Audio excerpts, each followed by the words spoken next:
Welcome back. So we can pick up where we left off last night for our third lesson. I don't have a title for this one. It just says lesson 3. But if we remember last night, the first night we talked about spiritual living, walking as a child of God. We talked about the 4 points: desire, self-denial, sacrifice, and devotion that we need to have if we follow God. Last night we talked about our spiritual battle, that the war that we're fighting, because we are in a war, it's not one against flesh and blood, but it's against unseen powers, right? God has given us tools to stand against the schemes of the devil, but we have to use those. We have to train with those things. And then we talked about some new challenges in the world today, particularly having to do with the internet, smartphones, entertainment, technology, that kind of thing. A lot of challenges there. Also a lot of opportunity. But there were some things we didn't get into about some guidelines and maybe some helpful tips for navigating that landscape. Okay, and this is going to be not exhaustive, of course. I've got several things to talk about. We'll go through the tips that are on your outline from yesterday. So if you don't have that paper, they'll be up on the board. But otherwise, you have it at home. Or you can get it downstairs. But let's get into these tips. My first tip for you guys is to be discerning in the media that you consume. Right? Don't just let the algorithm send you whatever it is it's going to send you, and you just take it all in. Right? Your friends are going to share you things, it might be inappropriate. And you might need to send them a message and say, I don't want to see anything like that. Right? Your friends don't have a little drop-down button where you can say, I'm not interested. You actually have to tell them that. Right? Which might take a little something, because they might mock you. They might say, what do you mean you're not interested? Just let them know, right? You might start watching something. Somebody might talk about a movie and be like, oh, this movie's so great. And you start watching it the first 5 minutes, you're like, this is not a good movie, right? This is not the kind of movie I ought to be watching, right? I think of movies that I watched as a teenager, and I'm like, I can't believe I watched that movie. I can't believe there were some hilarious parts. We used to joke about it all the time, but there's so many disturbing things in there. And it's like, that's something I can't believe. Why did I do that? Right? That's something as a parent, I don't want my kid to do that. Right? I don't want them to know about all those things. I would prefer not to know about some of those things. Right? And so you've got to be discerning in what it is that you watch. You have to kind of ask yourself, is this something I should be hearing, watching, reading even, right? Because it covers all spectrums, right? Now, just because something is bad, right? Something is sinful, it's discussing a sinful event or action or something like that, doesn't necessarily mean you can't read that or watch that. I mean, you read the Bible, the whole thing is full of people making bad decisions, right? But there's a question of, is this being celebrated in this material, right? Is this pushing this as something I should do, or something that I should, look forward to or seek after, right? Or is it, is this really showing the horrors of these kind of decisions?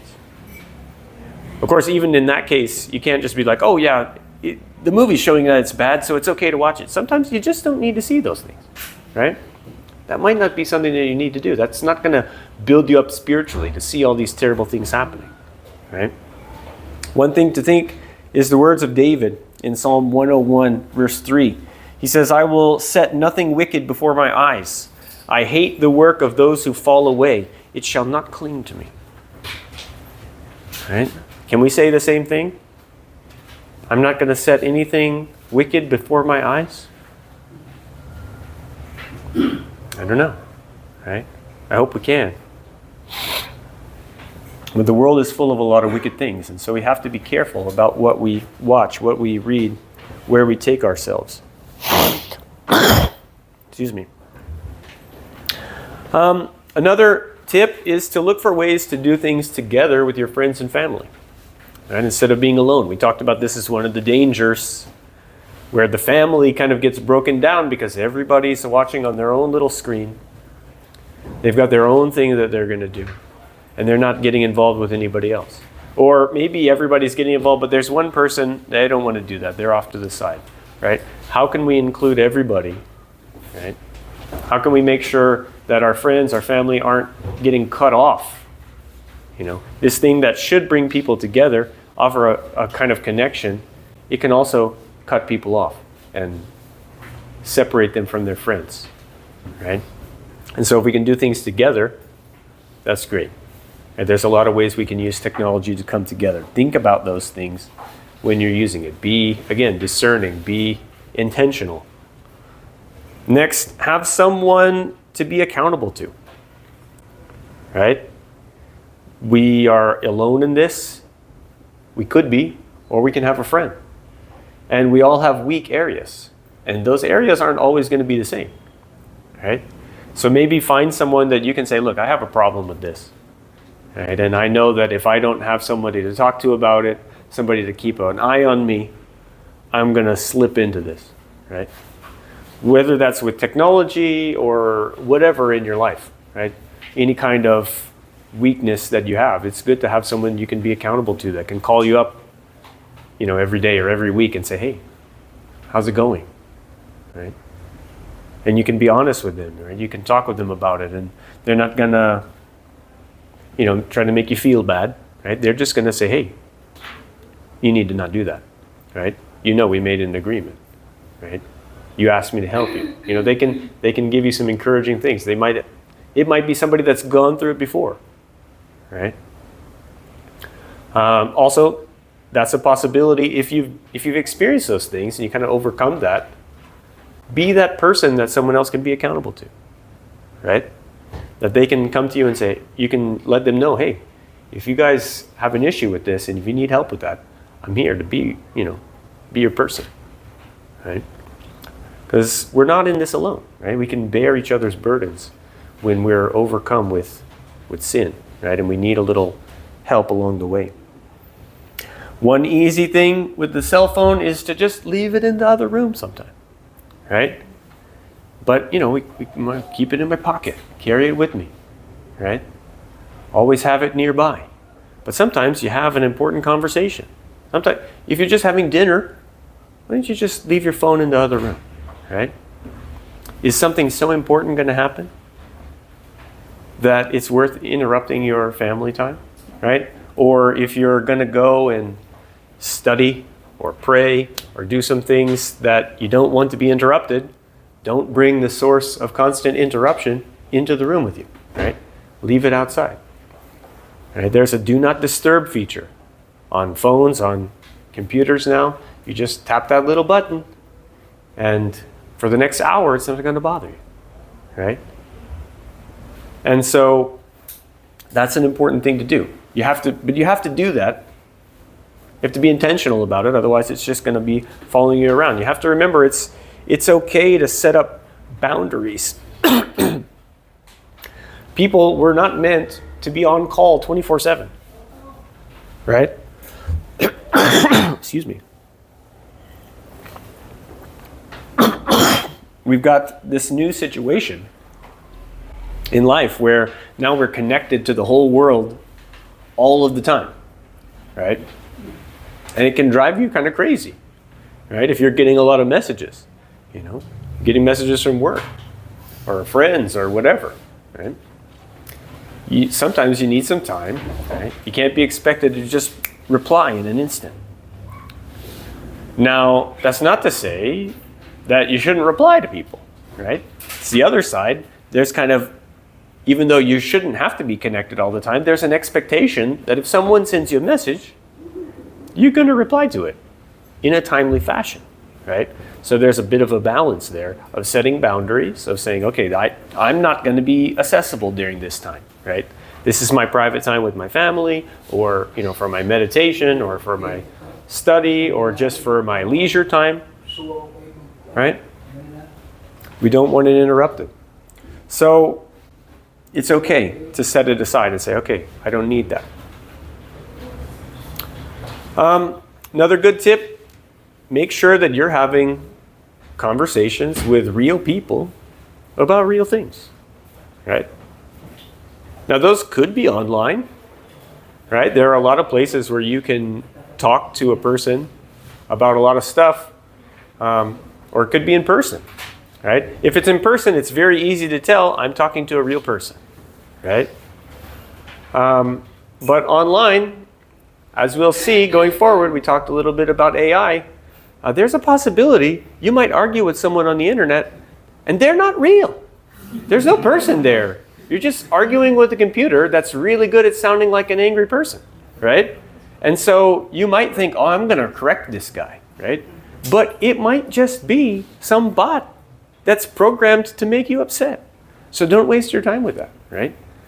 Have conversations with real people about really important things, right? It's okay to have small talk. It's okay to talk about just fun interests and things, but we need to remember also that there are spiritual things that we need to talk about. If we're spiritual people, those things should interest us. And sometimes they don't, right? Sometimes we get so caught up in all the things, or, we spend all this time scrolling, and then when we go meet people in real life, all we can do is tell them about the things that we saw on the internet, right? Well, let's talk about important things in our own lives, right? Don't forget that. Don't let that get all washed away, right? Next, keep in touch with your family. Remember that people get busy, okay? Sometimes you might go weeks or months. If your family has grown up, your siblings have moved somewhere else, you might not have heard from them in months, right? You might have sent them a message and they didn't reply that one time, and now you're like, oh, it's their turn to talk to me. I'm not gonna. No, it's all a two-way street. People get busy. Try to talk to them again, right? Give them a call sometime. Call them on a video. Say, hey, what's going on? They might really want to hear from you. They might be thinking the same thing about you. How come so-and-so's never talked to me anymore?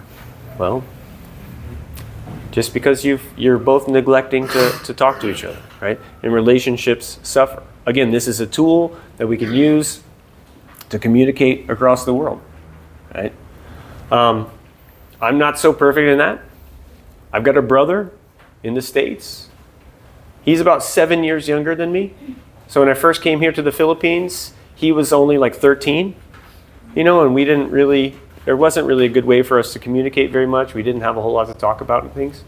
But now he's 34, right?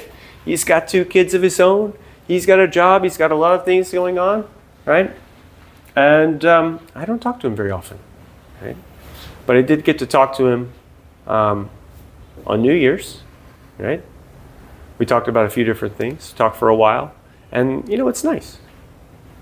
But you got to keep those things going. You have to be intentional about it, because especially if someone's not in your general vicinity, you're going to be able to ignore them, right?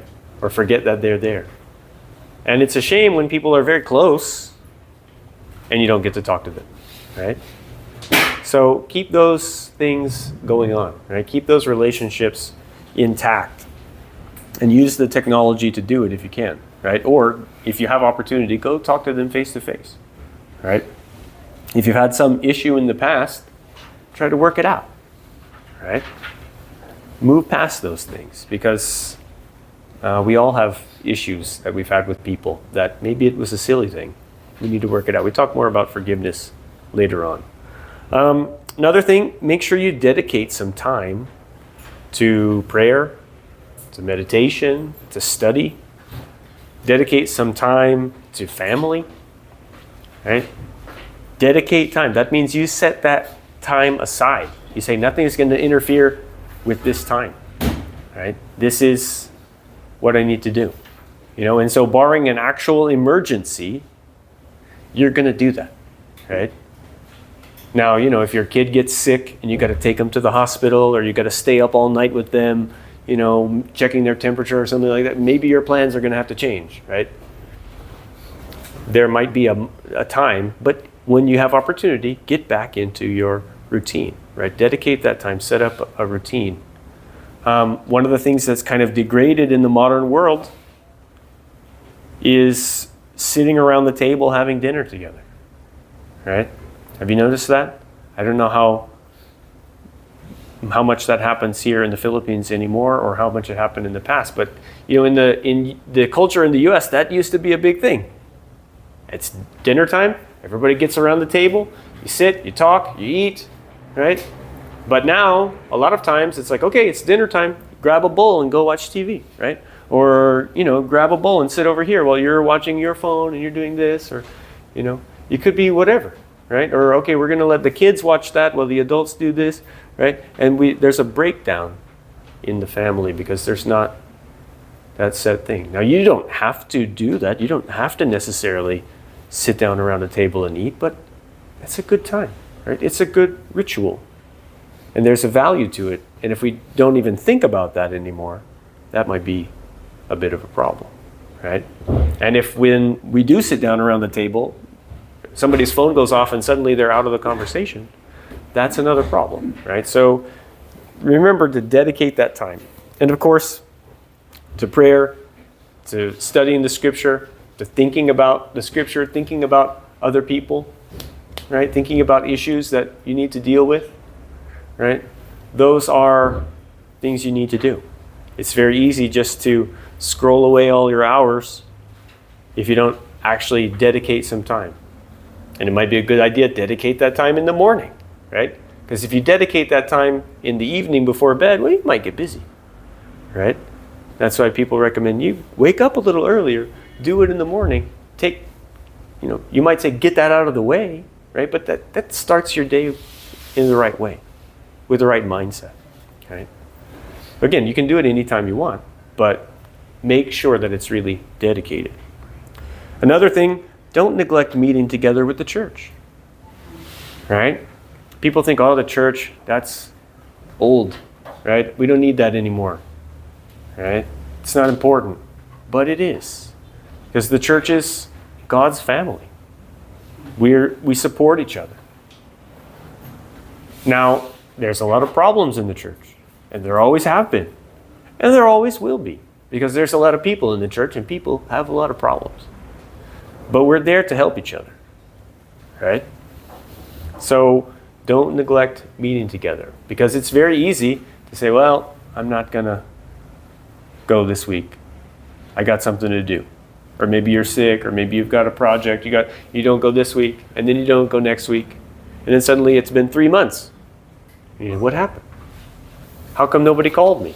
Well, the first time you were sick, they did call you, right? Then you were busy, and then eventually they got used to you not being around, and they didn't think about you anymore. And that's because you stopped coming around. It's not their fault. Now, 6 months later, somebody might say, hey, where's so-and-so? Right? Send you a message. Respond to that message. Go back, right? Think about the people that you haven't seen for a while and say, hey, what happened to them? If you know a way to get a hold of them, get a hold of them. Because it might be there's some other people in the church that are thinking about them, but they don't know how to get a hold of them, right? So if you do know how, try that, right? Don't neglect meeting together. Don't neglect encouraging others to meet together. Next, use that technology to your advantage, right? But that requires planning out how to use it. Don't just absent-mindedly do this or that, or find whatever it is that comes your way. Oh, that's so cool, right? I like that. Oh, this is a great game. Oh, this is fun. I remember when phones first came out, they didn't have any. Just the apps on the iPhone was like a calculator and a notepad. They didn't have an app store, right? It was all just, some little programs built in. it was useful, right? That's all it was. But then it became, oh, here's the App Store and here's a bunch of games. You can turn it and make the sand fall this way and that way, or you can draw silly lines on it. You know, all sorts of just, it was novel. It was fun. Right? And now the games have gotten more and more complicated where you can download this 10 gigabyte game onto your phone and, you know, do all sorts of things, this hundreds of hours of adventure if you want, right? And, you know, that's fine, right? If you're managing your time properly, right? If you're not neglecting other things, right? If you say, look, I really like this game and it's an important part, I get to, you know, have a little time to relax, or I get to have a little time to spend with my friends, right? That can be very valuable, right? But plan that out. Don't be like, okay, I'm just going to play for a little while, and then 2 hours later, oh, I forgot, right? You didn't stick to the plan, or you didn't have a plan to stick to, right? There's a lot of apps that you can use that are helpful for your productivity, right? There are things that can help you, you know, build new habits. Right? Maybe you need to go into some apps and say, turn off the notifications for this because it bothers me like every hour with something that I don't need to see, right?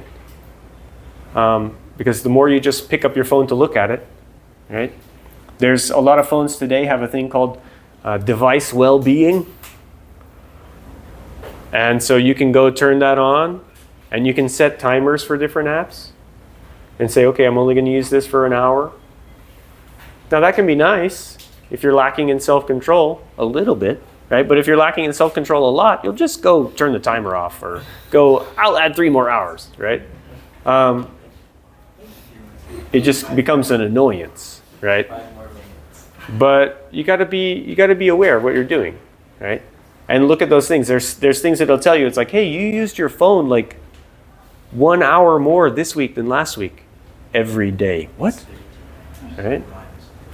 I think I saw some statistics that on average, people today,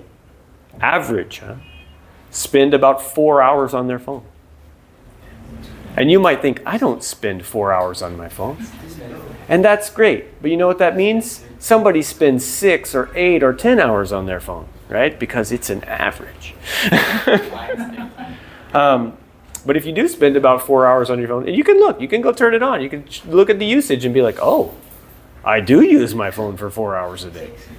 And that might be fine, right? Are you using it for work? Are you using it for doing things? You know, is, you know, half your time on your Bible app, or is your Bible app for 5 minutes and your TikTok is 2 hours, right?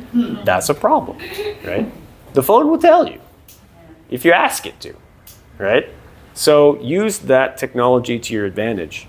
Help it to manage your device use. Help it manage your habits, your time. There's a lot of ways you can build new habits, keep track of things that you've done. It's good. This won't apply to all of you right now, but it will apply to most of you, I think, at some point.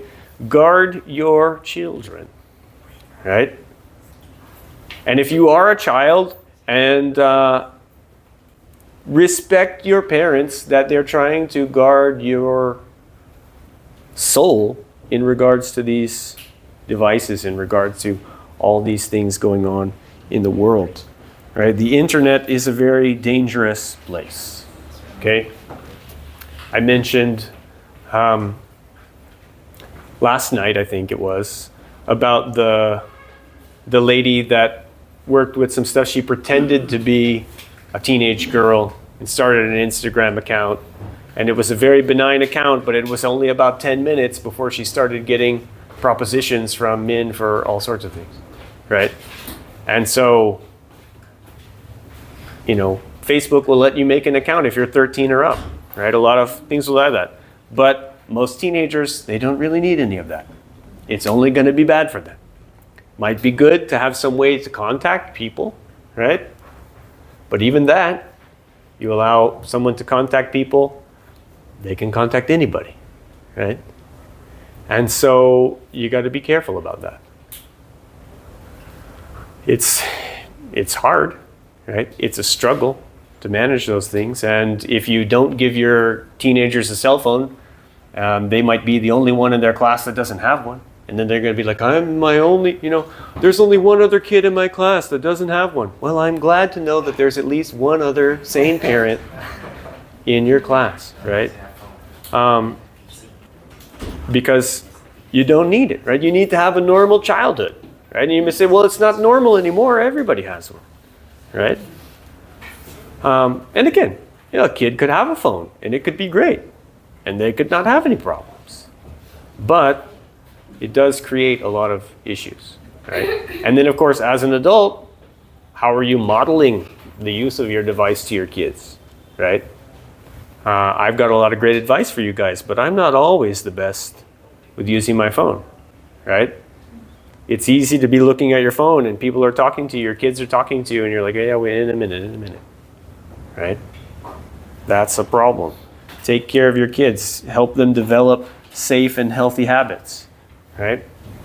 Now that might be one reason to let them have a phone at some point or know how to use a phone. Talk to them about how these things work. Or on the computer. Again, it's not just phones, right? You might have a tablet or a laptop or whatever. There's some safety things, right? Using other people's devices, right? What are they up to? Right? Again, I mentioned pornography is very easy to get, right? Back in when I was a kid, in the movies or whatever, you'd hear some TV show that there was some guy that, his older brother had dirty magazines under the bed or something and would hide them and you could go find it or something. But none of that is necessary anymore, right? You don't have to sneak one out of the convenience store. No, it can all be done without anybody knowing anything that's going on, right? I struggled with pornography myself when I was in high school. Because we had a computer. And at first we just had dial-up. The internet was super slow. Pornography is not a big problem when your internet is slow because you can't download anything, right? But if you get high-speed internet, which pretty much everything today is fast enough, right? It's very easy to find. Or if you get involved in some kind of shady things on the internet, right? Pirated software, for instance. It's stealing some software. We don't call it stealing all the time, right? And it's very common, but it's a big problem, right? And if you go to the sites where there's stolen goods, guess what else is there? Plenty of other bad things, right? And so you got to watch out for those kinds of things.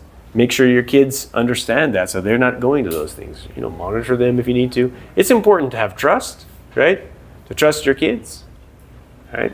But I was a very good kid, right? I was a model student, right? I knew a lot about the Bible. I was winning the Bible Bowl all the time and everything.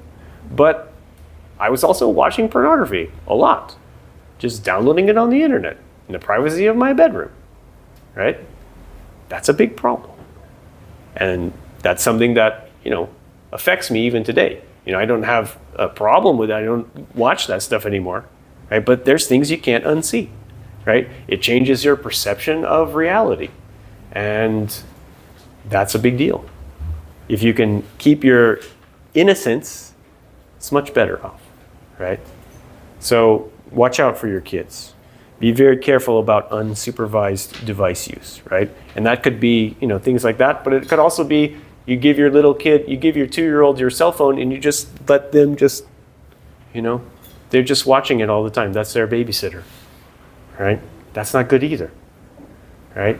I remember a few years ago, we went to SMC side and we were up in the food court and there was a couple there that had a baby kid, maybe 4 months old, I don't know, laying in the stroller and they put the phone up there so the baby could watch it in the stroller.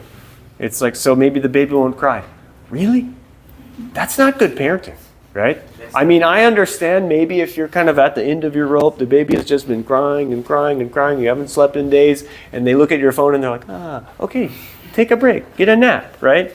But don't just set them up with a phone by the table so you can have a conversation without dealing with your kid, right? That's not good parenting, right? That's not healthy. Peter says, be alert and sober-minded. Your enemy, the devil, prowls around like a roaring lion looking for someone to devour, right? And he will devour children very quickly if he is allowed to, right? So watch out for that. Think about that for your cousins and siblings and other kids that you know, right? If you can help them, if you can kind of nudge their parents, right? It might be a struggle if they've already been allowed to have these things for a long time, right? But it's going to be for the best. Another helpful tip, protect your identity and your accounts, right? Where do you want your face and your name and your number to be, right? Who do you want to have access to it? By default, what you post on Facebook, I think, goes to the whole world. Anybody can see it, right? Now you can say, I only want my friends to see that, right? That's probably a good idea. A lot of people have done that. A lot of people have not, right? Sometimes we get people that message us, right? And it's like, who is this person? And you go to their page and everything they've ever done is there for you to see, right? And that's maybe fine, but maybe you don't want that, right?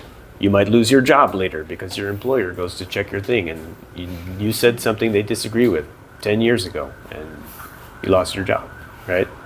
Other sites like Twitter, most of the stuff you post is going to go out to everybody, right? It literally goes to the whole world. Your email account might be the link to your bank account. It might be the link to a whole lot of other things, right? Make sure you have a good password. Make sure it's not the same password as everywhere else, right? There are apps today, password apps. I have one called Bitwarden. I like it. You can use it on the phone, browser extensions on the computer. You can have it on multiple devices. You have one really long password that you remember and you never forget. And it protects all your other passwords. And you can just make them stuff that you don't know, stuff that's random and really long so that people can't hack into your stuff, right? It's helpful. It's good practice, right? Again, that's not a spiritual practice, but it's a helpful one in this modern age, right? Because if you get your stuff hacked, right, it could affect your family. People hack your Facebook account, send out messages, and then, your family sends them money and oops, right? It's happened, right? You probably know somebody that it's happened to. So be careful with those things as much as you can. Look out for your elderly and vulnerable relatives and friends, right? If you see something on their Facebook or something online, say, hey, what's up with that, right? Talk to them. Why do you have 3 Facebook accounts? Do you need help shutting down the old ones, right? Or what's going on? Who is this that's not you, right? Maybe they're going to get scammed, whatever it might be. If you see something that you can help them with, go ahead and do that, right? It's a way to be helpful because a lot of us that are younger are more savvy about these things, right? We've got some experience. We don't know what it's going to be like 5-10 years from now, right? But if you're keeping up with these things, help people that are struggling with it, right? So they don't get caught up in something that they shouldn't. Be very careful what you share online, right? Sometimes you can make a stupid joke, right? That you think is just silly. There was a story of a lady. She had, I don't know, maybe 100 Twitter followers, right? Which for her was probably a lot, but for a lot of accounts that have millions, that's not a lot, right? It's just a little bit of people, right? She was going to Africa on a plane. She made a joke on Twitter before she got on the plane, something about a joke about getting AIDS or something on the way there, right? But it was kind of a racist joke that she made, right?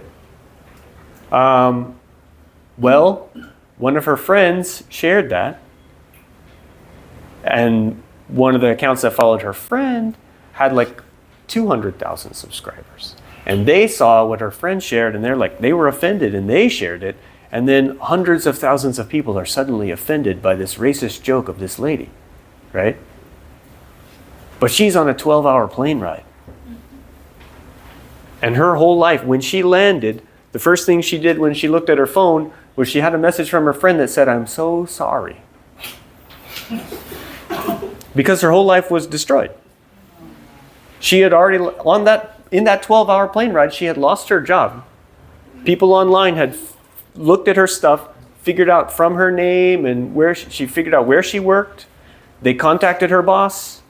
They harassed the boss. They got her fired from her job, right? They got all this stuff. There's just terrible, terrible comments of death threats and terrible things on this lady's account. All these things to her. What do, right? You just made one joke. It was a bad joke, right? But in the scheme of bad things you can do in the world, that's not really that bad, right? It doesn't seem like much. But in today's world, that could cost you your entire reputation, right? Because the wrong person online sees it, right? So be very careful, or sharing personal information. You don't know when somebody might just show up outside your house, right? Be careful about those things. Sharing pictures of your kids or pictures of other people, there are privacy laws, right? Which most of us probably don't know that much about. Which we probably are breaking every day because the laws are very strict. And,